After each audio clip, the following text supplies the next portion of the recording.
ماں باپ نے اس کا نام چندا رکھا تھا، تو اس کا یہ مطلب نہیں تھا کہ وہ صرف نام ہی کی چندا ہے، بلکہ وہ تو صورت و شکل میں بھی چاند جیسی ہی تھی۔ اصل نام تو اس کا لارے فاطمہ تھا۔ ماں نے بچپن میں لاڈ پیار سے جو چندا پکارنا شروع کیا تو وہی نام خاص و عام کی زبان پر جاری ہو گیا، کیونکہ یہ حقیقت ہے کہ انسان کا اصل نام چاہے کچھ بھی ہو، لیکن زمانے میں وہی نام عام ہوتا ہے جو نام اس کا ماں پکارتی ہے۔ یوں لارے فاطمہ کا نام بھی یہی پکارا جانے لگا۔ وہ تھی بھی مثل چاند، سرخ سفید رنگت، بڑی بڑی آنکھیں، ستواں ناک اور کلیوں جیسے گلابی لب۔ لیکن کہتے ہیں نا کہ چاند میں بھی داغ ہوتا ہے، اور چندا کے بے داغ حسن کو بھی داغ لگ گیا۔ ابھی اس کے فرسٹ ایئر کے پیپر ہو رہے تھے۔ امتحانی مرکز کافی زیادہ دور ہونے کی وجہ سے اس کے ابو اس کو موٹر سائیکل پر چھوڑنے آتے اور واپس لے بھی آتے۔ ایسے ہی آخری پیپر والے روز ان کی موٹر سائیکل کا ایک تیز رفتار کار سے ایکسیڈنٹ ہو گیا۔ کار والا کار بھگا کر لے گیا۔ چندا اور اس کے والد کچھ لوگوں کی مدد سے نزدیکی اسپتال پہنچایا گیا، جس کی وجہ سے بر وقت طبی امداد ملنے سے ان دونوں کی جان بچ گئی۔ لیکن اس کے خوبصورت چہرے پر اس حادثے نے ان گنت نشان چھوڑ دیے تھے۔ جس جگہ یہ حادثہ ہوا وہاں سڑک کی تعمیر کا کام ہو رہا تھا، اور سڑک پر جگہ جگہ پتھر بچھے ہوئے تھے۔ اس وجہ سے چندا کا معصوم اور بے داغ چہرہ بری طرح سے متاثر ہو کر رہ گیا تھا۔ وہ سڑک پر منہ کے بل گری تھی، اور چہرے پر پتھروں کی وجہ سے ایسے گھاؤ بن گئے تھے کہ ان کو ٹانکوں کی مدد سے بند کیا گیا تھا۔ چندا کا چاند جیسا چہرہ جس کی مثال دی جاتی تھی، محض چاند کا داغ بن کر رہ گیا تھا۔ اسپتال سے آنے کے بعد اس کی بہت دلجوئی کی گئی۔ ماں باپ اس سے چھپ چھپ کر روتے تھے۔ کئی دن تک اس کو آئینہ نہیں دیکھنے دیا گیا، لیکن کب تک اس پر پہرا دے سکتے تھے۔ ایک دن اس نے آئینہ دیکھ ہی لیا، اور آئینے میں اپنی بھیانک دکھائی دینے والی شکل دیکھ کر وہ خوف سے چلانے لگی، اور پھر جو وہ روئی تو گھر والوں کے لیے اس کو سنبھالنا مشکل ہو گیا۔ پھر آہستہ آہستہ آنے والے دنوں میں اس نے خود کو سنبھالا اور چہرے پر نقاب لگا کر اپنی تعلیم کا سلسلہ پھر سے جوڑ لیا۔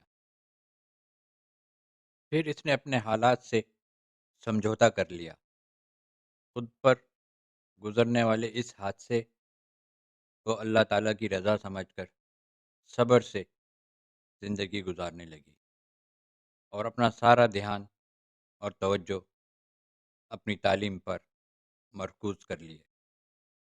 اب اس کا دل عبادت میں بھی خوب لگتا، اور وہ خدا کے آگے شکر اس بات کا ادا کرتی اس کا جو بھی نقصان ہوا وہ جسمانی تھا، روحانی آزمائش نہیں تھی، عزت گھٹانا نہیں تھا۔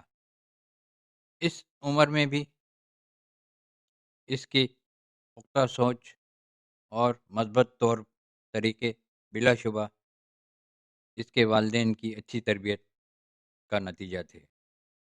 اس کی زندگی میں ایک پرسکون جھیل کی سطح کی طرح ٹھہراؤ آ گیا تھا، لیکن کبھی اس پرسکون جھیل میں کوئی پتھر کبھی آ گرتا کہ جب کوئی اس کے سامنے اس گزرے ہوئے حادثے کا ذکر کر بیٹھتا، جس کی وجہ سے اس کے حسن بے مثال کے چاند کو گرہن لگا تھا۔ اس دن وہ خود کو آئینے میں دیکھ کر خوب روتی، پھر گزرتا وقت اس کے لیے مرہم ثابت ہوتا شروع ہو گیا۔ ماں باپ نے اس کو کئی ایسے مشہور ڈاکٹر کو بھی دکھایا تھا جو پلاسٹک سرجری میں ماہر تھے۔ انہوں نے بھی یہی کہا کہ پلاسٹک سرجری سے ہی اس کے چہرہ پہلے جیسا نہیں ہو سکتا۔ اس نے ہر طرف سے مایوس ہو کر خود کو تدریسی کتابوں کی دنیا میں گم کر لیا اور اپنی تعلیم پر توجہ دینے لگی، اور اب اس نے باقاعدہ طور پر حجاب اور نقاب لگانا شروع کر دیا تھا۔ اس کا رزلٹ شاندار آیا اور اس کو میڈیکل کالج میں داخلہ مل گیا تھا۔ چند سالوں کے بعد وہ ایک مکمل ڈاکٹر بن گئی۔ جب شادی کا وقت آیا تو اس کے لیے رشتوں کی تلاش شروع کی گئی، لیکن اس کو کوئی رشتہ پسند نہیں آتا۔ اس کا کہنا تھا کہ پیدائشی طور پر اس کے بگڑے ہوئے چہرے کے ساتھ پیدا نہیں ہوئی، تو کیوں لولے لنگڑے اور کانے سے شادی کروں۔ اس کی ماں سمجھا کر بیٹھ گئی کہ تمہاری یہی ضد قائم رہی تو زندگی بھر یوں ہی کنواری بیٹھی رہو گی، لیکن اس کی ضد نہ ٹوٹی۔ یوں تو وہ بہت نرم مزاج تھی، لیکن اس معاملے میں وہ کٹھور بن جاتی۔ شروع سے حسین و جمیل لڑکی تھی اور فطرتاً حسن پرست تھی، اس لیے کسی بے حسن چہرے والے شخص کو ہم سفر نہیں بنانا چاہتی تھی، لیکن یہ بھی جانتی تھی اس کی یہ خواہش پوری ہونا ناممکن تھی۔ آخرکار سب لوگوں کی تلاش کرنے پر ایک واقف کار کے ذریعے ایک رشتہ مل ہی گیا تھا۔ سب مہمانوں نے اسٹیج پر بیٹھے ہوئے دولہا کو دیکھ کر حیرت سے منہ میں انگلیاں داب لیں۔ اس قدر خوبرو دولہا، اونچا لمبا قد اور چوڑے کندھے، سرخ سفید رنگت، خوبصورت نقش، جس کسی نے بھی اس وجاہت کے نمونے کشمیری نوجوان کو دیکھا تو حیران رہ گیا تھا۔ یہ خوبصورت نوجوان علی احمد تھا، جس کی ایک خطرناک ایکسیڈنٹ میں دماغ میں لگنے والی گہری چوٹ سے آنکھوں کی بینائی ضائع ہو گئی تھی۔ چلتا ہوا کپڑے کا کاروبار تھا جو اس کا اکلوتا اور چھوٹا بھائی سنبھالتا تھا۔ وہ شادی شدہ اور 2 بچوں کا باپ تھا اور اپنے بڑے بھائی سے بے حد پیار کرتا تھا اور اپنی زندگی میں اپنے بھائی کی شادی کرنا چاہتا تھا، اور اس مقصد کے لیے اس نے بہت کوششیں کی، لیکن کوئی بھی اچھی لڑکی اپنے نابینا بھائی کے لیے مل نہیں رہی تھی۔ آخر اس کی تلاش ختم ہو گئی۔ اپنے خوبصورت بیڈ روم میں بیٹھی ہوئی چندا بہت زیادہ خوش اور مطمئن لگ رہی تھی۔ خوبصورت اور دھیمے لہجے میں بات کرتا علی احمد زندگی کی خوبصورت اور دلکشی کا احساس دلا رہا تھا۔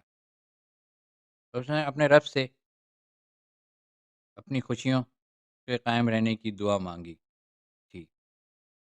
اپنے رب کے حضور بہت شکر گزار تھی، کیونکہ چندا کو اس کا چاند مل گیا تھا۔